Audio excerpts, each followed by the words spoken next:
SPS classes part 29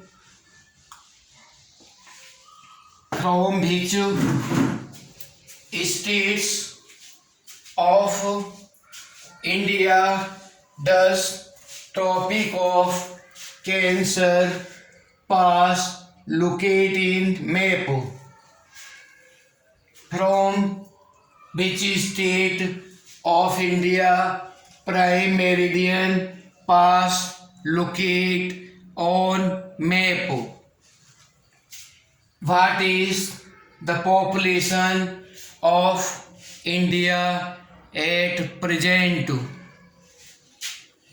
What is the area of India? How many Lok Sabha seats are in India?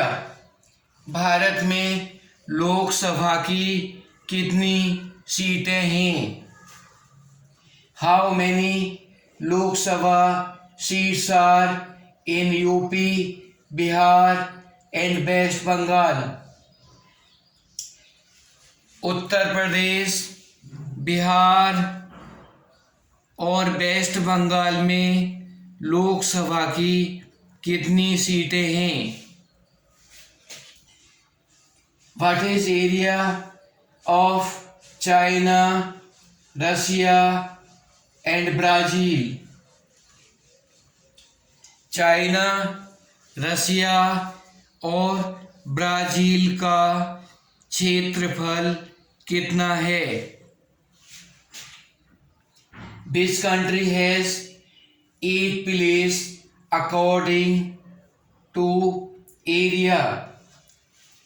क्षेत्रफल के हिसाब से दुनिया का 8वां देश कौन सा है? Which country has 9 place according to area? क्षेत्रफल के हिसाब से दुनिया का 9वां देश कौन सा है? From which side of India equator pass? Equator Bharat की किस ओर से गुजरती है? These questions of SST give all these answers of the questions by the students and locate these two in the map. Topic of cancer and prime meridian from where these pass in India. Write the states where prime meridian pass and write the state from where the topic of cancer pass.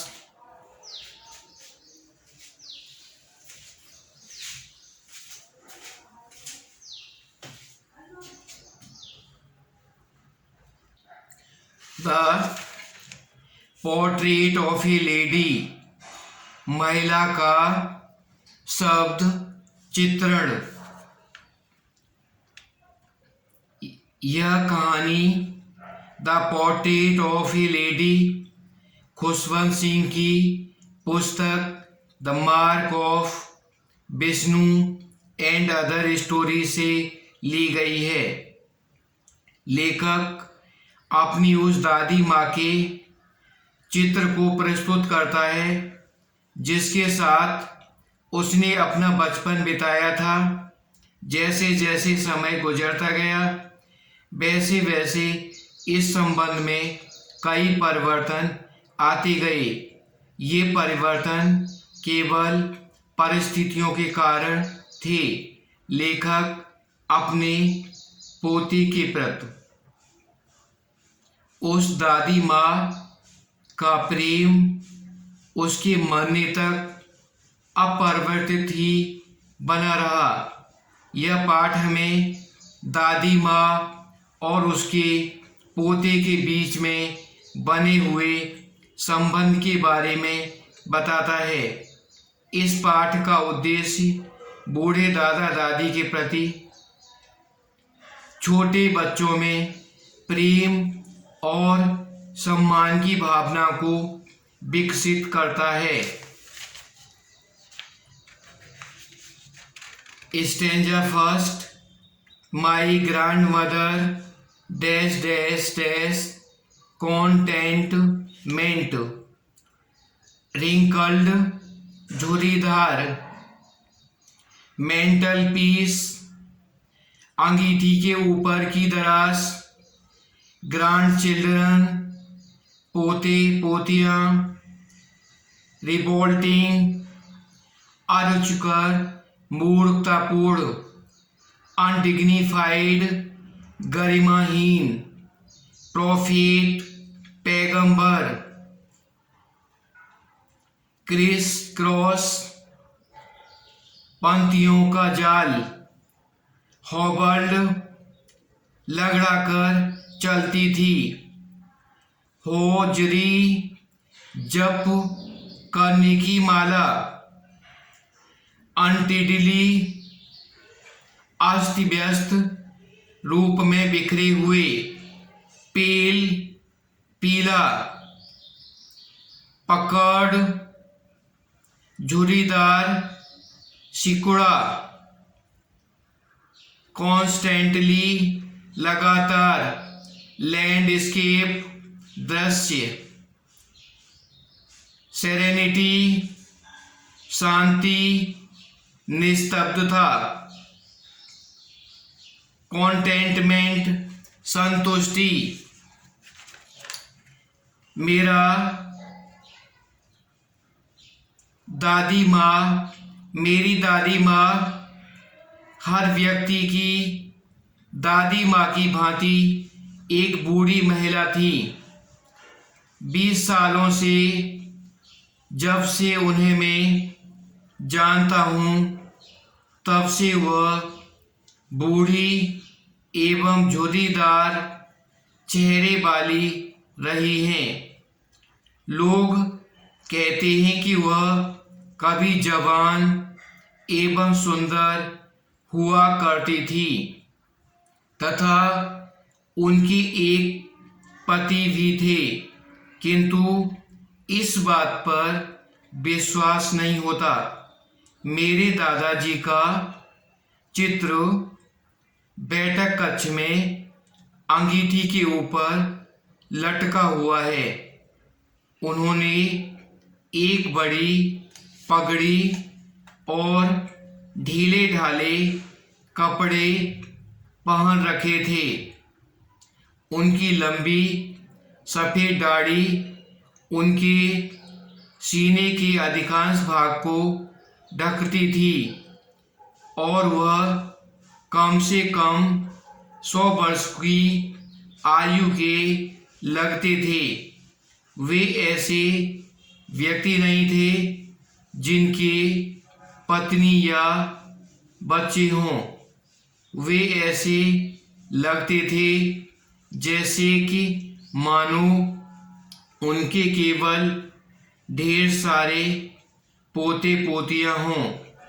जहाँ तक मेरी दादी के जवान एवं सुंदर होने की बात है तो यह विचार ही मूर्खतापूर्ण है। वह हमें अक्सर उन खेलों के बारे में बताती थी जिन्हें वह तब खेला करती थी जब वह एक बच्ची थी। वह उनके लिए बेतुका एवं गरिमाहीन प्रतीत होता था और हम उसे पैगंबरों की कहानियों की भांति लिया करते थे जो वह हमें सुनाया करती थी। वह हमेशा से मोटी, छोटी और थोड़ी सी झुरी हुई थीं। उनके चेहरे पर झुर्रियों की रेखाएं चारों ओर थीं। नहीं हमें पक्का विश्वास था कि वह सदैव से वैसी थी जिस रूप में हम उसे जानते थे। बूढ़ी इतनी ज़्यादा बूढ़ी कि इससे ज़्यादा बूढ़ी वह नहीं हो सकती थी और 20 सालों से वह एक ही आयु पर ठहरी हुई थी। वह कभी भी सुशोभित नहीं रही, किंतु सुंदर तो वह सदा से ही थी। वह दाग रहित सफ़ेद वस्त्रों में से एक हाथ अपनी कमर पर उसको झुकने में संतुलन के लिए रखकर दूसरी हाथ से माला फेरते हुए घर में लंगड़ा कर चलती थी। उसके चांदी जैसे सफ़ेद बालों की लटें उसके पीले एवं झुर्रीदार चेहरे पर अस्त व्यस्त रूप से बिखरे हुए होते थे और उनके होठ लगातार न सुनाई देने वाली प्रार्थना में हिलते रहते थे। हाँ, वह सुंदर थी। वह पहाड़ों में जाड़े के दृश्य की भांति शांति और संतुष्टि की सांस लेती थी। शुद्ध श्वेत शांति के विस्तार जैसी थी। Paragraph 2 my grandmother and dash dash city house monotonous उबाऊ एक जैसी बौदर्ड परभाकी प्लास्टर्ड पोत देती थी। आर्थन मिट्टी की स्लेट वासी चोरस समूहगीत स्क्रिप्चर्स धर्म ग्रंथ ग्रोलिंग झुर्राए हुए सेंट फॉर बुलाया टर्निंग पॉइंट बदलाव लाने वाला क्षण। मैं और मेरी दादी अच्छे मित्र थे। मेरे माता पिता जब शहर में रहने के लिए गए तो वे मुझे उसके साथ छोड़ गए और हम लगातार साथ रहे थे। वह सवेरे मुझे जगाया करती थी और विद्यालय के लिए तैयार करती थी। मुझे नहलाती, कपड़े पहनाती, समय पर अपनी प्रातःकालीन प्रार्थना एक जैसे उबाऊ स्वर में बोलती जाती, इस आशा में कि मैं उसे सुनूं और कंठस्थ कर लूं। मैं सुनता था क्योंकि मुझे उनकी आवाज़ अच्छी लगती थी, किंतु सीखने में मैं कतई परवाह नहीं करता था। फिर इसके वह पहले से ही साफ की हुई पीली खड़िया से पोती हुई मेरी लकड़ी की स्लेट, एक छोटी मिट्टी की दवात और लाल कलम लाती। इन सबको एक गठरी में बांधती और मुझे सौंप देती। मक्खन लगी हुई मोटी बासी रोटी पर थोड़ी चीनी फैलाकर नाश्ता करने के बाद हम स्कूल जाते। वह अपने साथ कई बासी रोटियां गांव के कुत्तों के लिए ले जाती थी। क्योंकि स्कूल मंदिर से जुड़ा हुआ था, इसलिए मेरी दादी हमेशा मेरे साथ स्कूल जाती पुजारी हमें वर्णमाला और प्रातःकालीन प्रार्थना सिखाता, जिस समय लड़के वर्णमाला या प्रार्थना का समूह गान के रूप में गाते हुए कतारों में बरामदे के दोनों ओर बैठे हुए होते थे। उस समय मेरी दादी माँ अंदर बैठकर धार्मिक ग्रंथ पढ़ रही होती थी।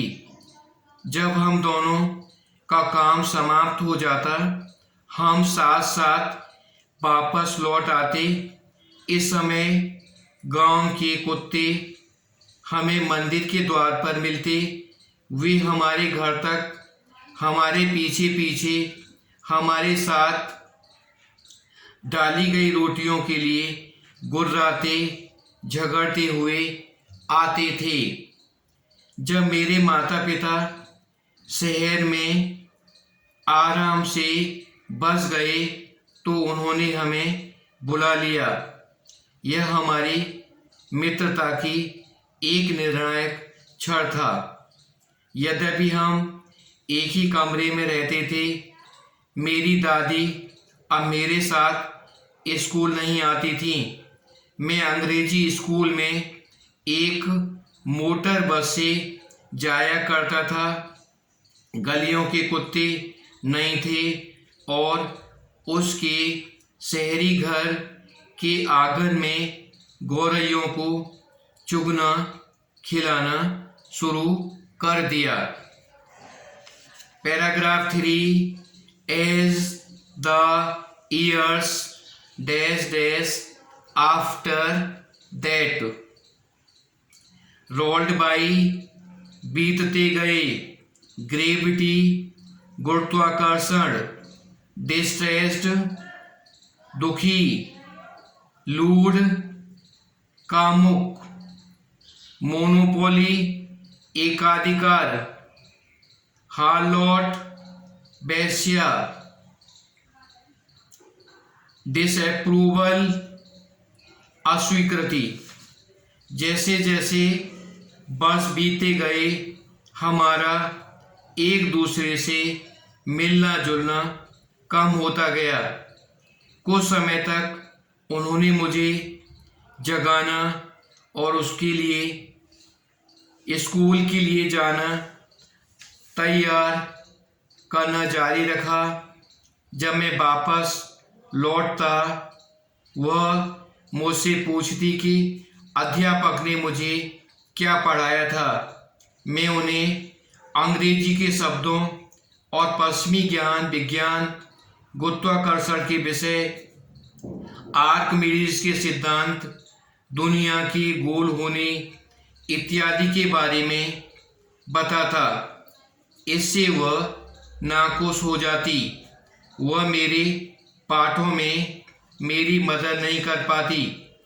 अंग्रेजी स्कूल में सिखाई जाने वाली बातों में उनका विश्वास नहीं था और ईश्वर व धर्म ग्रंथों के बारे में शिक्षण न होने पर वह दुखी हो जाती थी। एक दिन मैंने उन्हें बताया कि हमें संगीत में पाठ पढ़ाए जा रहे हैं। वह बहुत परेशान हो गईं। उनके लिए संगीत का संबंध कामुकता से नहीं था और इस पर वेश्याओं एवं भिखारियों का एकाधिकार था और वह भद्र पुरुषों की चीज नहीं थी। उन्होंने कुछ कहा नहीं, किंतु उनकी चुप्पी का आशय अस्वीकृत था। उसके पश्चात वह मुझसे शायद ही कभी बातें करती थीं। स्नैप्ड कट गई। Paragraph 4 when I went dash dash for her. स्नेस्ट कट गई। सेक्लूजन कीपिंग अवे एकांत। रेजिग्नेशन रिसाइटिंग जपते हुए, वेजिटेबल वास्तविक, बेडलम हो हल्ला, चर्पिंग चहचहाते हुए, सूढ़ उड़ती थी, भगाती थी। जब मैं विश्वविद्यालय गया मुझे अलग कमरा प्रदान किया गया। मित्रता का साझा संबंध टूट गया। मेरी दादी ने अपने एकांत में धैर्यपूर्ण सहमति के साथ स्वीकार किया। वह अपना चरखा छोड़कर शायद ही किसी से बात करती। सूर्योदय से सूर्यास्त तक वह प्रार्थनाएं जपते हुए चरखे के पास बैठी रहती। केवल दोपहर को गौरैया को चुगाने के लिए देर से आराम करती। जब बरामदे में वह रोटियों के टुकड़े करते हुए बैठी, सैकड़ों पक्षी चहचहाकर शोर मचाते हुए उसके इर्द गिर्द एकत्र हो जाते। कुछ पक्षी आते और उनकी टांगों पर बैठ जाते, कुछ उनके कंधों पर, कुछ उनके सिर पर बैठ जाते। वह मुस्कुराती परंतु कभी उन्हें नहीं भगाती। वह उनके दिन का सबसे ज़्यादा खुशनुमा आधा घंटा हुआ करता था। 5 paragraph when I decided dash frivolous rebooks. Abroad means विदेश, अपसेट परेशान, सेंटिमेंटल भावुक, इम्प्रिंट निशान, चेरिस्ड संजो कर रखना, क्लेस्प मजबूती से पकड़ना, फ्रिविलस छोटी मोटी तुच्छ, रिबुक झड़कियां फटकारें डांटें। जब मैंने आगे के अध्ययन के लिए विदेश जाने का निर्णय किया मुझे विश्वास था कि मेरी दादी परेशान हो जाएंगी। मैं 5 वर्षों के लिए दूर जा रहा था। उनकी इस प्रार्थना में कुछ भी नहीं कहा जा सकता था।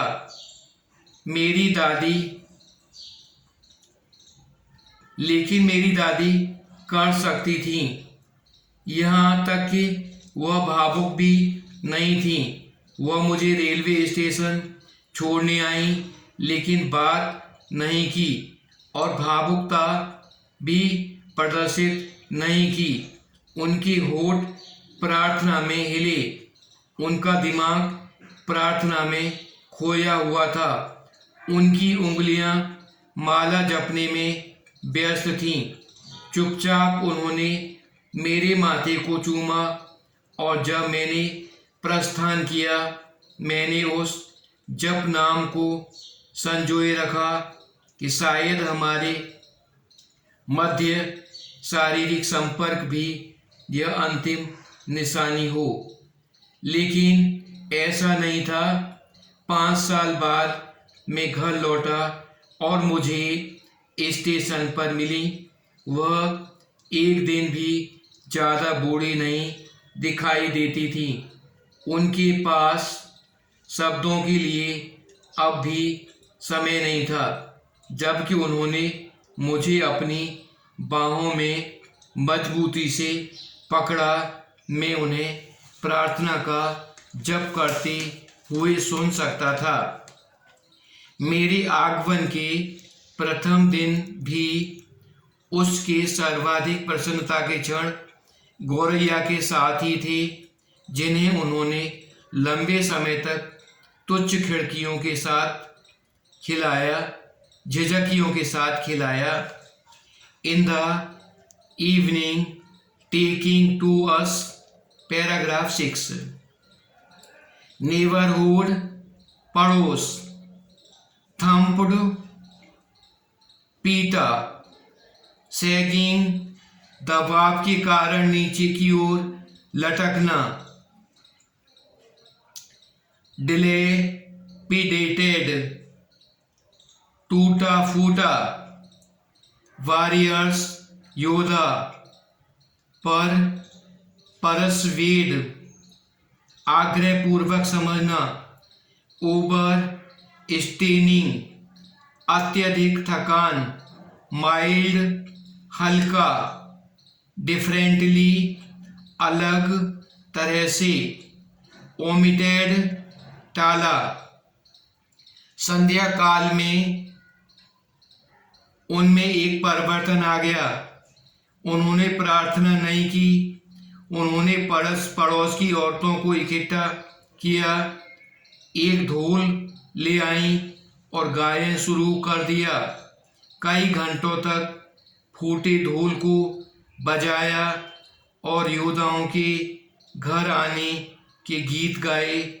उन्होंने अत्यधिक तनाव से बचाने के लिए हमें उसे ज़्यादा तेज नहीं बजाने के लिए आग्रहपूर्वक समझाना पड़ा।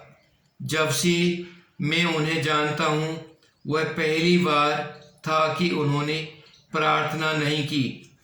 अगली सुबह वह बीमार हो गईं। वह हल्का ज्वर था। चिकित्सक ने बताया कि वह बुखार उतर जाएगा, लेकिन मेरी दादी माँ अलग ही तरह से सोचती थी। उन्होंने हमें बताया कि उसका अंत करीब था। उन्होंने कहा कि क्योंकि अपने जीवन के अंतिम अध्याय के खत्म होने के कुछ ही घंटों पूर्व प्रार्थना छोड़ दी थी, इसलिए वह हमसे बात करने में अधिक समय बर्बाद नहीं करना चाहती थी। Paragraph 7। Be protested into dash into the dustbin. Protested, विरोध किया। इग्नोर्ड, नकारा, टाला। पेलर, पीलापन। कस्टोमरी, रिवाज के अनुसार। श्रोड, कफन। फर्नल, अंतिम संस्कार। क्रूड स्ट्रेचर, अर्थी। क्रीमेट, अंत्येष्टि करना। स्टिफ, कठोर, अकड़ा हुआ। रैप्ड, ढका हुआ। ब्रेड क्रम्स, रोटी के टुकड़े। Corpse, dead body. सब हमने विरोध किया, परंतु उन्होंने हमारे विरोध को नकार दिया। वह शांति से प्रार्थना करती हुई, माला जपती हुई बिस्तर पर लेटी रही, यहाँ तक कि हमारे आशंका करने से पहले ही उनकी होठ हिलने बंद हो गए और माला उनकी निर्जीव उंगलियों से गिर गई। एक शांत पीलापन उनके चेहरे पर फैल गया और हम समझ गए कि वह मर चुकी हैं। हमने उन्हें बिस्तर से उठाया और जैसा कि रिवाज है, उन्हें जमीन पर लिटा दिया और उसे लाल कफन से ढक दिया। कुछ घंटों के विलाप के बाद हमने अंतिम संस्कार की व्यवस्था हेतु उन्हें अकेला छोड़ दिया। सायंकाल हम उन्हें अंत्येष्टि हेतु ले जाने के लिए एक अर्थी के साथ उनके कमरे में गए।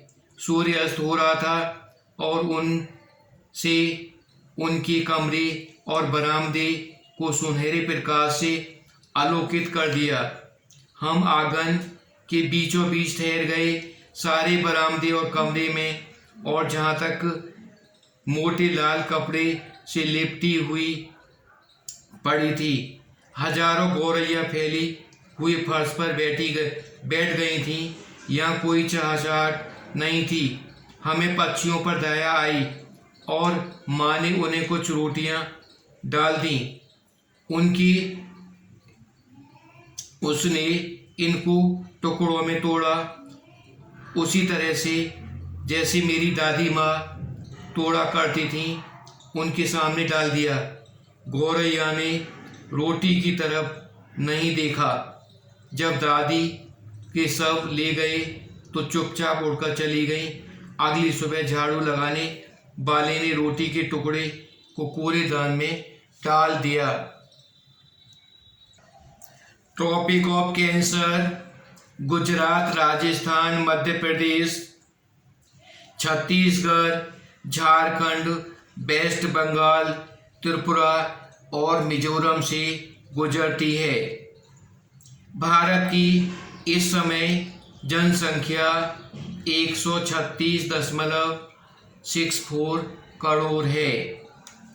लोकसभा सीट बिहार में 40, बंगाल में 42 और उत्तर प्रदेश में 80 हैं। भारत में कुल लोकसभा सीटें 545 हैं। राजस्थान में लोकसभा सीट 245 हैं।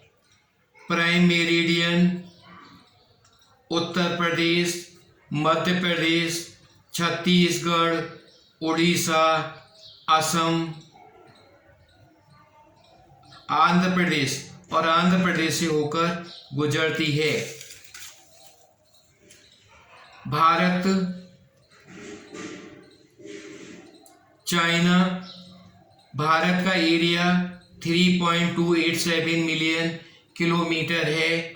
चाइना का एरिया 9.59 मिलियन किलोमीटर।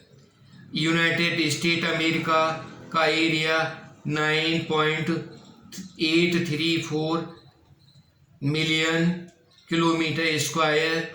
रसिया का 17.13 million kilometre square. Brazil 8.516 million kilometre square है। 8वें स्थान पर एरिया वाइज अर्जेंटीना देश है और 9वें स्थान पर कजाकिस्तान एरिया के हिसाब से पड़ता है। ऑल